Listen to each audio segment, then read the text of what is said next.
오늘 말씀은 서로 사랑하게 하려 함이라 라는 제목으로 함께 말씀 살펴보도록 하겠습니다. 오늘 본문은 예수님께서 십자가를 지시기 바로 전날 늦은 저녁, 예수님께서 제자들에게 마지막으로 남긴 유언과도 같은 말씀입니다. 이 마지막 권면의 말씀은 요한복음 14장부터 15장까지 무려 3장의 분량이나 할애해서 다루고 있습니다. 그만큼 이 제자들에게 하신 이 말씀이 너무나도 중요하다라는 것들을 잘 알 수가 있습니다. 십자가에 못 박히시기 바로 몇 시간 전에 이 제자들에게 주신 말씀인 것이죠. 그 말씀 중에 하나인 우리 15장의 말씀에 대해서 함께 살펴보기를 원합니다. 이때 제자들은 예수님께서 곧 자신들을 떠날 거라는 말씀을 듣고 큰 두려움에 빠져 있었습니다. 그래서 이들에 대한 예수님의 첫 말씀은 너희는 마음에 근심하지 말라. 하나님을 믿으니 또 나를 믿으라 라고 말씀하십니다. 제자들의 마음속에는 십자가를 지고 죽음에 넘겨질 것을 예고하고 계신 이 예수님으로 인해 이제 나는 어떻게 해야 하나 라는 두려운 마음과 예수님을 떠나고 싶어하는 그런 마음이 공존해 있었다라고 하는 것입니다. 이러한 혼란스러운 분위기 가운데 베드로는 모두 주를 버릴지라도 나는 결코 버리지 않겠나이다 라고 매우 충성스러운 다짐을 합니다. 하지만 오히려 이러한 베드로의 다짐은 역설적으로 다른 제자들은 주를 버리려고 하는 분위기가 함께 있었다라고 하는 것들을 오히려 잘 보여주고 있습니다. 이에 예수님께서는 제자들에게 너희가 내 안에 거하라 그리고 나에게 붙어 있으라 라는 이 말씀을 전하기 위해서 포도나무와 가지의 비유를 말씀하신 것이죠. 오늘 본문 1절 말씀에서는 요한복음에서도 여러 차례 사용되고 있는 에고 에이미, 나는 누구이다 라는 그런 말씀으로 시작되고 있습니다. 1절 말씀에서는 나는 참 포도나무요 내 아버지는 농부라 라고 이야기하고 있습니다. 여기에서 예수님께서는 다른 이가 아니라 내가 참 포도나무이고 내 아버지가 농부다라는 것들을 강조하고 있는데요. 왜 예수님께서는 포도나무면 포도나무지 왜 참 포도나무라고 말씀을 하셨는지, 그리고 왜 또 많은 나무들이 있는데 그 중에 하필 포도나무의 비유를 드셨을까요? 이스라엘의 역사에서 포도나무는 여러 나무들 중에 하나가 아니라 이스라엘을 상징하는 은유였기 때문입니다. 이사야 5장 말씀에서는 하나님이 자신을 극상품 포도나무를 심은 정원사이자 농부라고 소개하고 있습니다. 5장 2절 3만장 말씀에서 내가 극상품 포도나무를 심었도다. 그 중에 망대를 세웠고 또 그 안에 술틀을 팠도다 라고 말씀하고 있습니다. 정성을 다해서 이 나무를 심고 또 품종 좋은 포도나무를 심었으니 당연히 좋은 열매가 맺히기를 바라는 것은 너무나도 당연한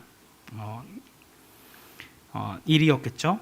하지만 2절 후반절 말씀에서는 좋은 포도 맺기를 바랬더니 들포도나무를 맺었도다 라고 하는 말씀이 나옵니다. 전혀 농부이신 하나님이 예상하지 못한 결과가 나왔다라고 하는 것입니다. 7절 말씀에서는 이 좋지 못한 포도를 맺은 나무가 곧 이스라엘 족속이고 유다 사람이다라는 것들을 이야기하고 있습니다.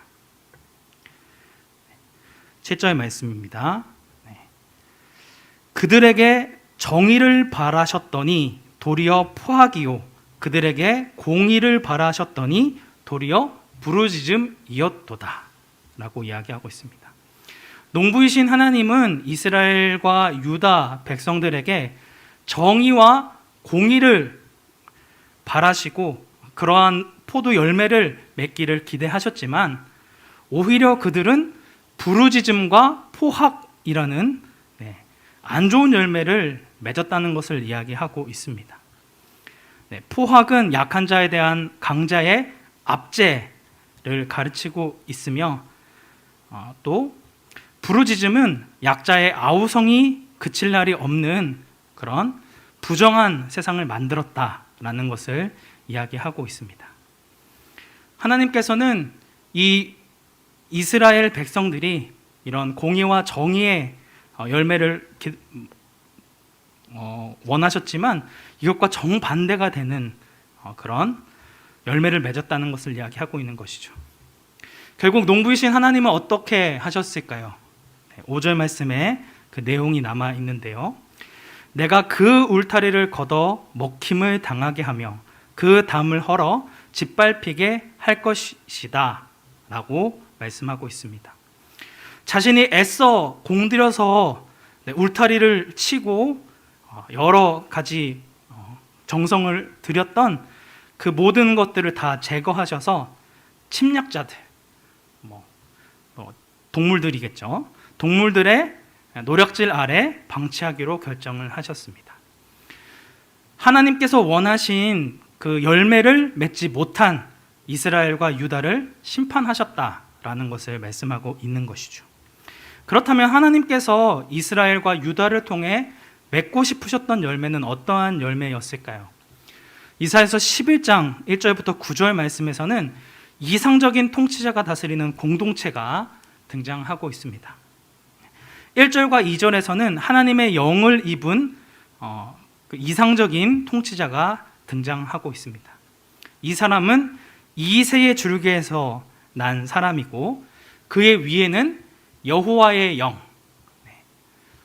이게 다 이제 여호와의 영에 대한 표현입니다. 그죠? 그래서 지혜와 총명의 영, 모략과 재능의 영, 지식과 여호와를 경외하는 영이 강림하는 사람이다라는 것을 이야기하고 있습니다.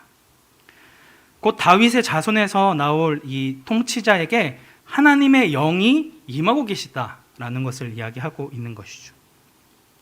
이렇게 하나님의 영으로 세워진 이상적인 통치자는 일반적인 지도자들과는 다른 판결을 합니다.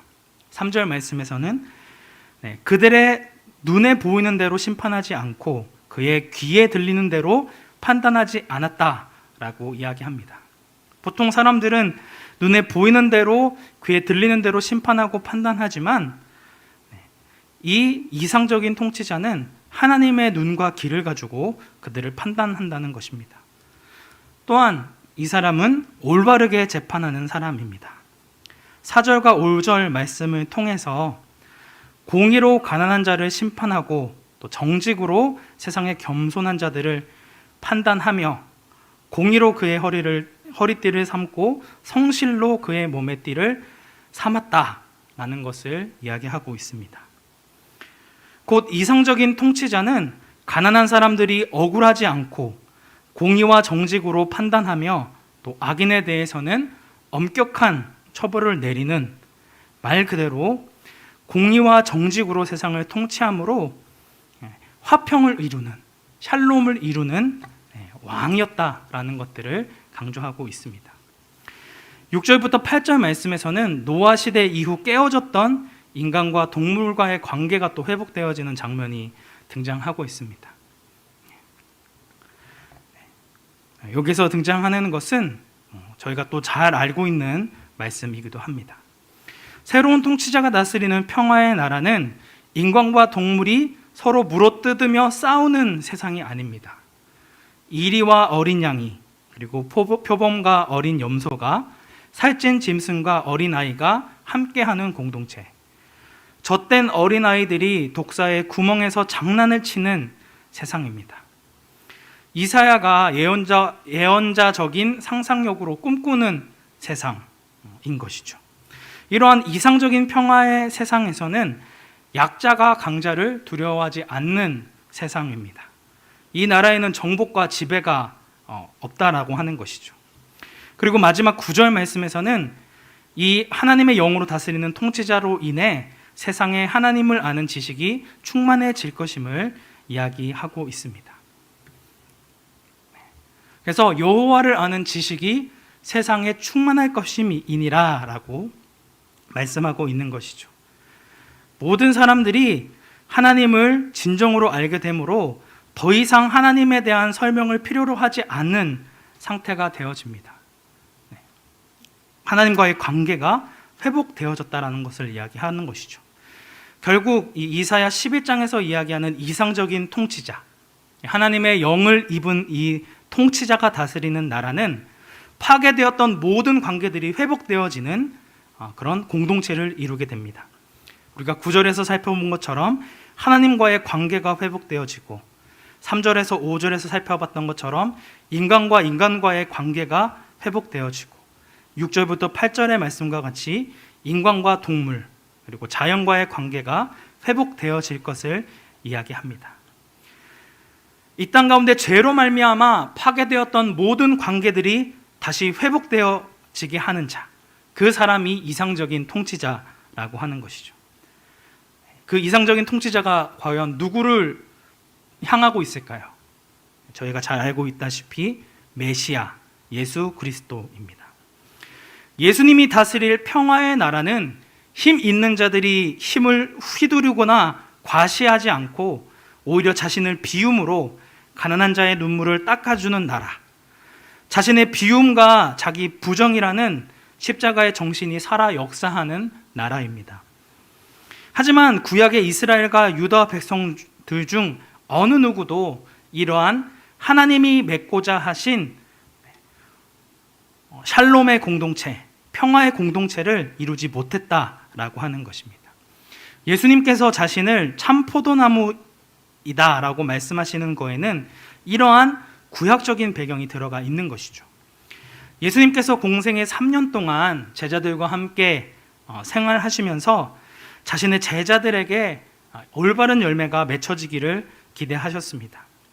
자신의 욕심과 권리를 내려놓고 가난한 자를 돕고 서로 사랑하는 사랑의 공동체가 되기를 원하셨다는 것이죠.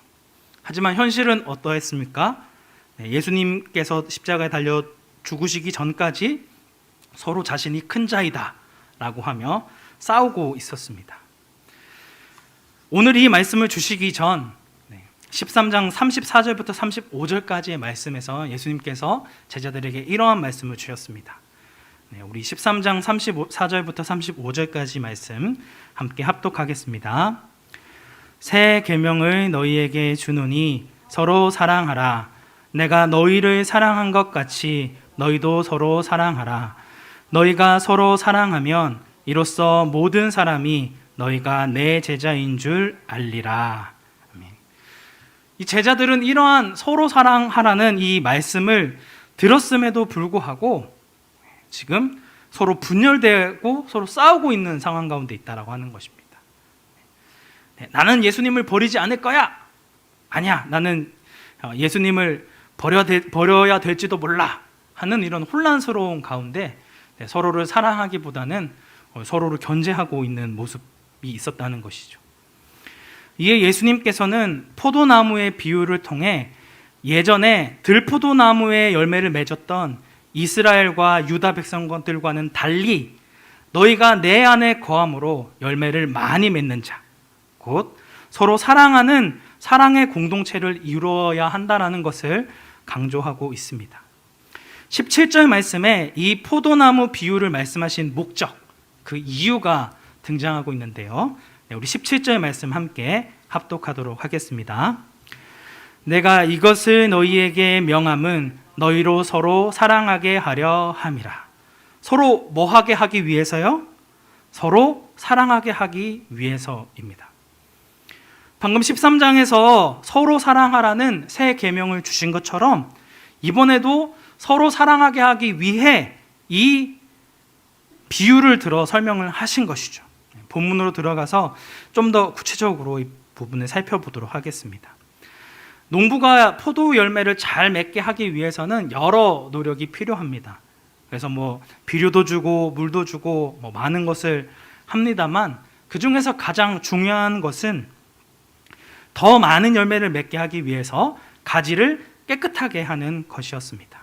이건 가지치기를 한다는 것이죠. 그래서 열매를 맺지 못할 가지는 아예 처음부터 제거하십니다. 반면 열매를 맺는 가지들은 장가지들을 깨끗하게 처리해 줍니다. 네. 더 많은 열매를 맺기 위해서 그런 장가지들을 정리해 주는 것이죠. 여기에서 열매 맺는 가지는 예수님께 붙어 있는 제자들, 그리고 오늘날의 우리들을 의미한다고 볼 수 있습니다. 하나님께서는 서로 사랑하라라는 그 열매를 맺기 위해 우리에게 어떠한 부분을 깨끗하게 하실까요? 우리의 마음 가운데 있는 악한 생각들을 깨끗하게 하십니다. 서로 사랑하라는 열매를 맺지 못하도록 방해하는 우리 마음 가운데 미움과 다툼, 시기와 질투, 염려와 원망, 그리고 불평과 금심 등의 이 세상에 더러운 것들로 가득해 있는 우리의 마음을 하나님께서 깨끗하게 바꾸신다는 것이죠. 자신의 것을 포기하는 희생과 사랑의 열매가 이런 더러움으로 가득한 마음에서는 나올 수가 없기 때문에 하나님께서 이것을 정리하신다는 것입니다. 3절의 말씀에서는 너희들은 내가 일러준 말로 곧 서로 사랑하라는 말씀을 들은 자들이기 때문에 이미 마음을 깨끗하게 할 준비가 되어져 있는 자들이다 라는 것을 이야기합니다. 그러니 제자들이 할 일은 예수님 안에 거하기만 하면 됩니다. 그런데 어떻게 하면 우리가 예수님 안에 거할 수 있을까요? 요한일서 3장 24절 말씀입니다. 3장 24절 말씀 함께 합독하도록 하겠습니다. 그의 계명을 지키는 자는 주 안에 거하고 주는 그의 안에 거하시나니 우리에게 주신 성령으로 말미암아 그가 우리 안에 거하시는 줄을 우리가 아느니라. 우리가 그의 계명, 곧 서로 사랑하라는 새 계명을 지킬 때에 성령 하나님께서 우리 안에 거하심으로 주는 우리 안에 거하게 되고 우리 역시 주 안에 거하게 된다라고 하는 것입니다. 곧 하나님이 맺기를 원하시는 열매는 서로 사랑하라는 계명에 순종할 때에 맺히게 되어진다라고 하는 것입니다. 요한일서 4장 12절 말씀에서도 만일 우리가 서로 사랑하면 하나님이 우리 안에 거하시고 그의 사랑이 우리 안에 온전히 이루어지느니라 라고 말씀하고 있습니다. 우리가 서로 사랑할 때에 하나님이 우리 안에 거하신다라고 하는 것입니다. 오늘 본문 10절 말씀에서도 이와 동일한 말씀이 있는데요. 우리 10절 말씀 함께 합독하도록 하겠습니다.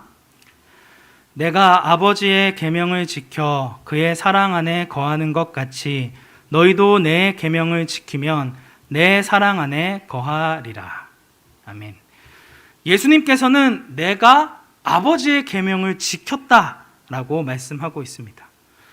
하나님이 예수님한테 명령하신 계명, 그것이 무엇이었을까요?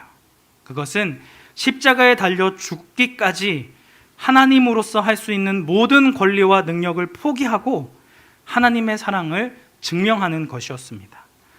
빌립보서 2장 말씀과 같이 근본 하나님의 본체이심에도 불구하고 하나님과 동등됨을 으로 여기지 아니하고 오히려 자기를 비워 종의 형체를 가지사 사람의 모습으로 이 땅 가운데 오셨고 자기를 낮추시고 죽기까지 이런 아버지의 계명에 복종함으로 십자가에 죽으셨다라고 하는 것입니다. 내가 나의 모든 것을 포기하고 너희를 사랑함으로 아버지의 계명에 철저히 복종했듯이 너희 역시 많은 것을 포기하고서라도 서로 사랑하라는 내 계명을 지키면 너희가 내 사랑 안에 거하게 된다는 것을 이야기하고 있는 것입니다. 하지만 예수님께서 주신 이 서로 사랑의 계명은 내 스스로의 능력으로 해낼 수 있는 것이 아닙니다. 오늘 본문 4절 말씀에서는 우리가 우리의 스스로 이러한 열매를 맺을 수 없다라고 이야기하고 있으며 5절 말씀에서도 나를 떠나서는 너희가 아무것도 할 수 없다라고 강조해서 말씀을 하고 있습니다. 예수님께서 우리 가운데 거하심으로 우리가 이러한 열매를 맺는 것이 아니라면 우리 스스로의 힘과 능력으로는 도저히 이러한 열매를 맺을 수 없다라는 것들을 강조하여 말씀하고 있는 것이죠. 요한은 요한 1서에서 사랑에 대해 정의하면서 이렇게 말하고 있습니다. 사랑하는 자들아, 우리가 서로 사랑하자. 사랑은 아버지께 속한 것이니 사랑하는 자마다 하나님으로부터 나서 하나님을 알고 사랑하지 아니하는 자는 하나님을 알지 못하나니 이는 하나님은 사랑이심이라 라고 말씀하고 있습니다. 여기에서 요한은 이 독자들에게 너희는 본래 사랑을 할 수도 없고 사랑을 알지도 못하는 사람이다 라는 걸 이야기하고 있습니다. 사랑은 하나님께 속한 것이니 라는 말을 뒤집으면 사랑은 우리에게 속한 것이 아니다라는 뜻이 되어집니다.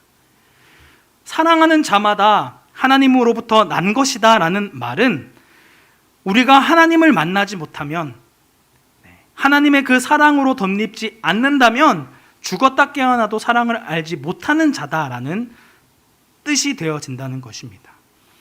하나님께서 우리의 마음 가운데 사랑을 부어주시지 않는다면 우리들이 사랑이라고 알고 있었고 행하고 있었던 모든 것은 사랑이 아니다라고 극단적으로 이야기하고 있습니다. 결국 우리가 서로 사랑할 수 있음도 나의 능력이나 나의 힘으로 할 수 있는 것이 아니라 하나님께서 먼저 우리를 사랑하셨기 때문에 가능한 일이라는 것입니다. 우리가 철저히 주님을 의지하고 주님께로부터 오는 그 사랑을 붙들지 않는다면 어느 누구도 사랑할 수 없는 무익하고 연약한 죄인임을 인정할 수밖에 없다라는 것입니다. 요한은 여기서 한 발 더 나아가서 하나님의 자녀와 마귀의 자녀를 이렇게 구분하고 있습니다. 요한일서 3장, 여기서부터는 말씀이 없습니다. 요한일서 3장 10절 말씀입니다. 이러므로 하나님의 자녀들과 마귀의 자녀들이 드러나나니 무릇 의를 행하지 아니하는 자나 또는 그 형제를 사랑하지 아니하는 자는 하나님께 속하지 아니하니라. 요한복음 요한1서 4장 19절부터 21절에서도 동일한 맥락을 이야기하고 있습니다. 우리가 사랑함은 그가 먼저 우리를 사랑하셨음이라. 누구든지 하나님을 사랑하노라 하고 그 형제를 미워하면 이는 거짓말하는 자니 보는 바 그 형제를 사랑하지 아니하는 자는 보지 못하는 바 하나님을 사랑할 수 없느니라. 우리가 이 계명을 주께 받았나니 하나님을 사랑하는 자는 또한 그 형제를 사랑할지니라. 하나님을 믿고 사랑한다 하면서도 그 마음 가운데 사랑이 없는 자, 내 앞에 보이는 형제 자매를 사랑하지 못하는 자는 결코 하나님께 속한 자가 아니라는 것을 이야기하고 있는 것입니다. 요한은 어떤 한 사람이 하나님께 속한 자인지 아닌지를 판단하는, 하나님의 자녀인지 마귀의 자녀인지를 판단하는 가장 확실한 판단 기준은 바로 형제 사랑, 서로 사랑에 있다는 것을 말씀하고 있는 것입니다. 고린도전서 13장 1절부터 3절에서도 동일한 맥락으로 이야기합니다. 내가 사람의 방언과 천사의 말을 할지라도 사랑이 없으면 소리나는 구리와 울리는 꽹과리가 되고, 내가 예언하는 능력이 있어 모든 비밀과 모든 지식을 알고 또 산을 옮길 만한 모든 믿음이 있을지라도 사랑이 없으면 내가 아무것도 아니요. 내가 내게 있는 모든 것으로 구제하고 또 내 몸을 불사르게 내줄지라도 사랑이 없으면 내게 아무 유익이 없느니라. 내가 지식이 많이 있고 아름다운 말을 하고 능력이 많아도 내 마음 가운데 어떤 사람을 미워하는 마음이 있다면, 그 형제의 잘못을 덮어줄 수 있는 사랑이 없다면 하나님께 속했다라고 말할 수 없다라는 것을 강력하게 이야기하고 있는 것입니다. 오늘 본문 6절 말씀에서도 동일한 이야기를 하고 있습니다. 6절 말씀입니다. 사람이 내 안에 거하지 아니하면 가지처럼 밖에 버려져 마르나니 사람들이 그것을 모아다가 불에 던져 사르느니라. 내 안에 거하지 않는 자, 곧 예수님이 주신 계명을 지키지 않는 자는 아무런 쓸모가 없는 가지가 되어 불에 던져 살라질 수밖에 없다는 것을 이야기하고 있는 것입니다. 우리가 예수님의 제자라고 이야기하면서 누군가를 사랑하지 못하고 여전히 용서하지 못한다면 우리의 믿음은 헛것이고 하나님 앞에 열매 맺지 못하여 버려지고 제거당할 수밖에 없다는 것을 이야기하고 있는 것입니다. 반면 8절 말씀에서는 너희가 열매를 많이 맺으면 곧 서로 사랑하라는 이 계명을 잘 지킨다면 내 아버지께서 영광을 받으실 것이요 너희는 내 제자가 되리라 라고 말씀하고 있습니다. 요한복음 13장 34절과 35절의 맥락과 동일합니다. 너희가 서로 사랑할 때 내 세상 사람들은 내 제자라 부를 것이다 라는 말씀과 같이 너희가 이러한 서로 사랑하라는 열매를 많이 맺을 때 하나님께서 영광을 받으실 것이고 내 제자가 될 것이다 라는 것을 말씀하고 있는 것이죠. 이렇게 서로 사랑하라는 하나님의 계명을 붙드는 자들에게 13절부터 15절까지의 추특권이 주어지게 됩니다. 우리 13절과 14절 말씀 함께 읽도록 하겠습니다. 사람이 친구를 위하여 자기 목숨을 버리면 이보다 더 큰 사랑이 없나니 너희는 내가 명령한 대로 행하면 곧 나의 친구라. 14절의 말씀을 먼저 이해해야 13절이 이해되어집니다. 14절 말씀에서 너희는 내가 명하는 대로 행해야 한다라고 말씀합니다. 내가 명하는 것은 서로 사랑하라는 계명을 지키는 것이죠. 우리가 이러한 계명을 지킬 때에 예수님의 친구가 되어집니다. 그런데 13절 말씀에서는 예수님이 우리를 위해 자기의 목숨을 버리셨다라고 이야기합니다. 친구를 위해서 그리고 이 하나님의 계명을 지키는 자들을 위해 예수님께서 십자가에 자기의 목숨을 버리시고 죽으셨다는 걸 이야기하고 있는 것입니다. 그만큼 계명을 지키는 것이 중요하고 예수님 역시 이러한 사랑을 우리에게 보여주셨다는 것들을 강조하고 있는 것이죠. 결국 15절의 말씀과 같이 하나님의 계명을 지키는 자는 하나님의 친구라, 예수님의 친구라 불림을 당하게 되고 종이라 일컬지 않게 되어집니다. 친구는 그 안에 있는 비밀 같은 것들도 다 공유를 하는 존재이지요. 하지만 종은 똑같이 그 명령을 따르기는 하지만 그냥 시키기 때문에 하는 것이지 그 모든 내막을 알고 행하는 것은 아닙니다. 이처럼 우리가 계명을 지킴으로 하나님의 친구가 되었기 때문에 아버지가 행하시는 모든 일들을 다 알 수 있게 된다라고 하는 것입니다.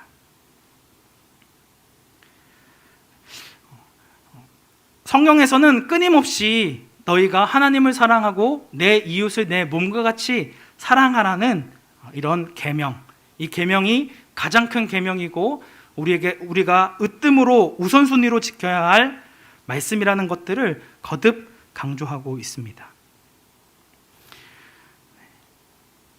예수님은 사랑이요 희생이고 또 섬김의 참 포도나무셨습니다.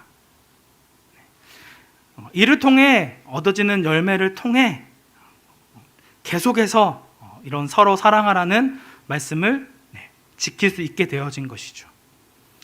결국 예수님을 믿는다는 것, 예수님과 함께 동행한다는 것은, 예수님 안에 거한다라는 것은 우리가 이 세상 가운데 복을 얻고 행복하게 안락한 삶을 살아가는 것이 아닌 이웃을 위해 내 몸을 내어주고 예수님께서 우리를 섬기시고 우리를 사랑하셨듯이 우리 역시 아무런 그런 사랑을 받지 못할 자에게까지 그 사랑하고 섬기는 것입니다.